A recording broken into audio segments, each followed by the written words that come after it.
Hello friends, so ఇప్పుడు వచ్చేసి 4 digit చెప్తాను. ఎలా చేస్తున్నానో ఇప్పుడైనా ఒకసారి గమనించండి. ఎప్పుడైనా మనం చేసేటప్పుడు రైట్ టు లెఫ్ట్ చేయాలి, లెఫ్ట్ టు రైట్ చేయకూడదు. మామూలుగా అడిషన్లో అయితే మనము అడిషన్లో కూడా మనం బ్యాక్ టు ఫ్రంటే చేస్తాము.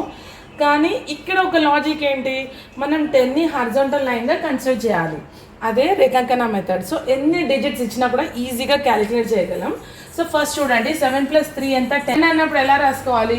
ఒక horizontal line, remaining should be 0 here. అంటే ఏంటి, 10 నెంబర్ని నేను ఒక హరిజాంటల్ లైన్గా కన్సిడర్ చేస్తున్నాను.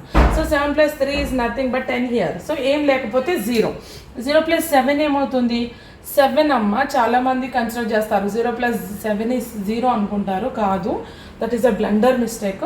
0 + 7 ఈజ్ నథింగ్ బట్ 7. 7 + 7 ఎంత? 7 × 7 = 14, 15 అవుతుంది. 15 ఎలా రాసుకోవాలి? ఒక horizontal line, 5 is a carry part. So ఇక్కడ కూడా నేను అదే రాస్తున్నాను, 5. సో 5 + 3 ఎంత? 8 అవుతుంది. సో ఇప్పుడు క్యాలిక్యులేట్ చేయండి, హరిజాంటల్ లైన్స్ ఎన్ని ఉన్నాయి? 1, 2. సో 2 జస్ట్ ఇలా రాసేసుకుంటే అయిపోతుంది. సో నెక్స్ట్ 5 + 2 ఎంత? 7. 7 + 5 ఎంత? 7 + 5 ఈజ్ నథింగ్ బట్ 12. అంటే horizontal line 2 carry part. Next 2 + 7 ఎంత? 9. అంతే కదా. 2 + 9 ఈజ్ 7 ఈజ్ నథింగ్ బట్ 9 అవుతుంది. 9 + 3 ఈజ్ నథింగ్ బట్ 12 అవుతుంది. 12 అన్నప్పుడు 2 క్యారీ పార్ట్ వస్తుంది. 7 + 2 ఎంత? 9. సో 9 అప్పుడు హరిజాంటల్ లైన్స్ ఎన్నో కౌంట్ చేయండి. 1, 2. అంతే కదా.